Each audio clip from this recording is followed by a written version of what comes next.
के बजारमा panic selling आएको हो, अब नेप्सेलाई कहाँसम्म हेर्न सकिन्छ, त्यसको लागि भिडियो अन्त्यसम्म हेरिदिनु होला। स्वागत छ मेरो च्यानल सेयर मार्केट अफिसियलमा। आज बजारले हेर्ने हो भने 30.9 अङ्कले घटेको छ र 2621 मा क्लोजिङ दिएको छ। आज 25 वटा स्क्रिप्ट पढेको छ, 247 वटा घटेको छ भने 5 वटा अनचेन्ज रहेको छ। मार्केटको समरीमा हेर्ने हो भने 4 अर्ब 82 करोड 60 लाखको टर्नओभर आएको छ भने 362 वटा स्क्रिप्ट ट्रेड भएको छ।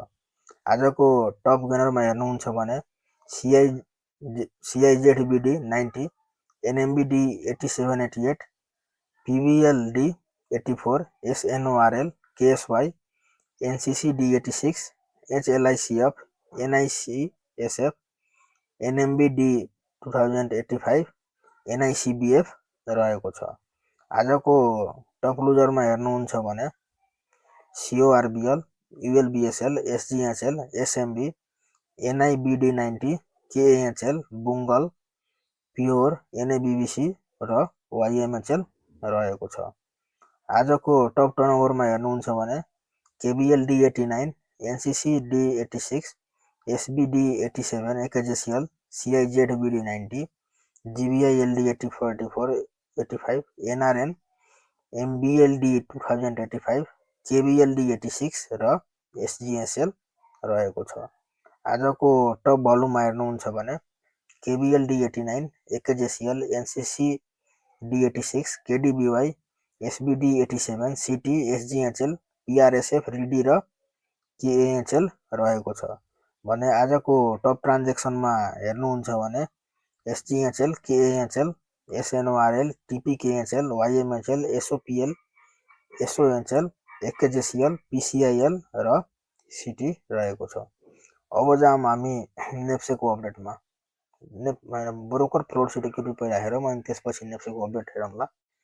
ब्रोकरको फ्लोर सिटमा हेर्नुहुन्छ भने 97 को सेल छ, 77 को सेल छ, 28 को एग्रेसिभ बाई छ, 4 को पनि एग्रेसिभ बाई छ, 52 को एग्रेसिभ बाई छ, 101 को बाई छ, 58 को बाई छ, 96 को सेल छ, 74 को एग्रेसिभ बाई छ, 34 को सेल रहेको छ। भन्नाले टप 10 मा 1 2 3 4 5 6 वटाको बाई छ भने 4 वटाको सेल रहेको छ। भन्नाले आज बाइङ प्रेसर नै हाबी छ।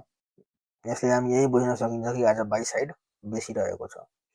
अब हामी जाम एकचोटि नेप्सेको अपडेटमा। नेप्सेको अपडेटमा हेर्नुहुन्छ भने अब फेरि आज यो डिमान्ड जोन एरियामा आएको छ, जुन कि यो हेर्न सक्नुहुन्छ 2590 देखि लिएर 2620 को एरिया हो। यहाँ आज हेर्न सक्नुहुन्छ त्यही एरियामा अब आउन लागेको छ। एउटा एक्सट्रिम डिमान्ड जोन एरिया हो। यहाँबाट अब फर्किने चान्स हुन्छ किनभने डिमान्ड जोन एरिया हो र यहाँबाट पनि अब सेलिङ आयो भने 2505 देखि 2550 सम्म आउन सकिन्छ र आज हेर्न सक्नुहुन्छ यो आज भोल्युम आज राम्रो सेलिङ आएको छ किनभने हिजो मौद्रिक नीति आएको थियो। सोचे अनुसार आएको थिएन, तर जे आएको थियो त्यो ठिकै थियो, नराम्रो भन्न मिल्दैन। तर अब प्लेयरहरू खुस नभएको भएर अब मार्केट अलि तल नै झरेको हो। त्यही भएर अब म भनिरहेको छु पटक पटक यो हप्ता एकदम इम्पोर्टेन्ट हप्ता हो कि त यो ट्रेन्ड लाइन नै यो 2700 को माथि नै बस्नु पर्यो, 2700 देखि 2720 सम्म, नभए मार्केट अलिकति तलै आउँछ किनभने अब हिजै मौद्रिक नीति आएको छ र मौद्रिक नीतिले गर्दा अब फेरि अब हिजो त लगानीकर्तामा उत्साहित थियो कि मौद्रिक नीति आउँदैछ भनेर र हिजो चाहिँ मार्केट बढेको थियो, तर आज चाहिँ एक्सपेक्टेसन अनुसार मौद्रिक नीति नआएको भएर झरेको हो।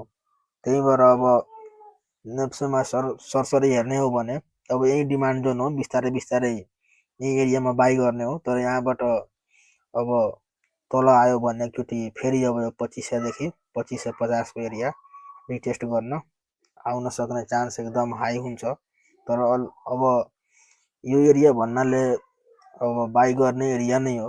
एकचोटि अब इन्डिकेटरलाई हेरौँ, इन्डिकेटरमा अब के कस्तो छ। इन्डिकेटरलाई हेर्ने हो भने अब फेरि लोवर ब्यान्डनिर आउन लागेको छ र लोवर ब्यान्ड यही हो 2600 हो। अब यसलाई हेर्नुहुन्छ भने ठिकै छ। अब फेरि लोवर ब्यान्डमा आयो, मिडल ब्यान्डबाट अलिकति सेलिङ आएको भएर सेन्टिमेन्ट अलिकति नराम्रो भएको भएर अब एकचोटि हामी एमएससिडीलाई हेरौँ। एमएससिडीमा हेर्नुहुन्छ भने हिजो आवरलीमा बाई सिग्नल जेनेरेट भएको थियो र हिस्टोग्राम हिजोको एकदम मधुरो थियो भने आजको फेरि अब रातो आइसकेको छ। एकचोटि आवरलीमा हेरौँ, आवरलीमा सेल जेनेरेट भएको छ कि के भएको। आवरलीमा हेर्ने हो भने एमएससिडीमा हिजो बाई सिग्नल जेनेरेट भएको थियो, आज सेल सिग्नल पनि जेनेरेट भइसकेको छ। यहाँ हजुरहरूले आफै हेर्न सक्नुहुन्छ सेल सिग्नल जेनेरेट भइसकेको छ। अब माहौल त्यो एक्सपेक्टेसन अनुसार मौलिक नीति नआएको भएर अब अलिकति सेलिङ आएको हो। अब एकचोटि हामी आरएसआईलाई हेरौँ, आरएसआईमा के भनेको के छ। आरएसआईलाई हेर्ने हो भने 35 को एरियामा आरएसआई आएको छ र आरएसआईको एकचोटि यो स्मुथ एमएलाई हेरौँ, किनभने हिजो चाहिँ बाई सिग्नल जेनेरेट भएको थियो। अहिले पनि डेलीमा हेर्नुहुन्छ भने बाई सिग्नल भ्यालिड नै छ। एकचोटि आवरलीमा हेरौँ, आवरलीमा बाई सेल के छ। आवरलीमा सेल सिग्नल जेनेरेट गरिसकेको छ। यसमा पनि अब आवरलीमा सेल आयो भने अब भोलि नभए पर्सितिर अब डेलीमा पनि सेल सिग्नल जेनेरेट हुन्छ। अब एकचोटि सुपर ट्रेन्डलाई हेरौँ, सुपर ट्रेन्डलाई हेर्ने हो भने डेलीमा अहिले पनि सेल जेनेरेट नै छ, तर अब सुपर ट्रेन्डलाई यसको यो फ्याक्टर 2 गएर हेर्दाखेरि सेल भ्यालिड नै छ। हिजो यसको आवरलीमा बाई सिग्नल जेनेरेट भएको थियो भने यहाँ हेर्न सक्नुहुन्छ भने आज फेरि सेल सिग्नल जेनेरेट भएको छ। भन्नाले इन्डिकेटर हेर्नुहुन्छ भने अब सबै इन्डिकेटर अनुसार सेल सिग्नल जेनेरेट भएको छ। त्यही भएर अब यही हो डिमान्ड जोन एरिया हो। अब मार्केट तल आयो भने यही डिमान्ड जोनमा बस्नु पर्यो, तर इफ यो डिमान्ड जोनभन्दा मुनि आयो भने अब यहाँसम्म आउन सक्ने चान्स हुन्छ। त्यही भएर अब यो हप्ता हेरौँ, अब भोलि र पर्सिको बजार हेरौँ के कस्तो भइरहेछ। र हजुरहरूले यो मेरो फेसबुकको च्यानल हो सेयर मार्केट अफिसियल, यो मेरो फेसबुक पेजलाई फलो गरिदिनु होला। यहाँ म सधैँ नेप्सेको अपडेट र वाचलिस्टहरू म सधैँ राखिरहेको हुन्छु। यहाँ हेर्न सक्नुहुन्छ सधैँ नेप्सेको अपडेट र वाचलिस्ट राखिरहेको हुन्छु। त्यही भएर मेरो च्यानललाई यो फलो गरिदिनु होला। त्यस्तै गरी यो मेरो युट्युब च्यानल हो सेयर मार्केट अफिसियल, यसलाई पनि फलो गरिदिनु होला, किनभने सधैँ म भिडियो बनाएर राखिरहेको हुन्छु हजुरहरूको लागि। र यो मेरो टिकटकको च्यानल हो सेयर मार्केट अफिसियल, यसलाई पनि फलो गरिदिनु होला ताकि हजुरहरू कहाँ मेरो भिडियो पुगोस् र हजुरहरूलाई मेरो भिडियो कस्तो लाग्छ त्यसको प्रतिक्रिया पनि दिनु होला। र अब जाम हामी वाचलिस्टमा हेर्ने हो भने यो विजय लघुवित्तलाई हेर्न सक्नुहुन्छ। अब यसलाई किन हेर्न सक्नुहुन्छ भने हजुरहरूले यहाँ हेर्नु होला यो कति राम्रो एकुमुलेसन भएको छ। एकुमुलेसन पछि यो म्यानुपुलेसन, हजुरहरूलाई त अब एकेजिसिएल हेर्नु नै भएको होला, कति दिन एकुमुलेसन गर्यो त्यसपछि म्यानुपुलेसन भयो अनि म्यानुपुलेसन पछि बुम भएको थियो।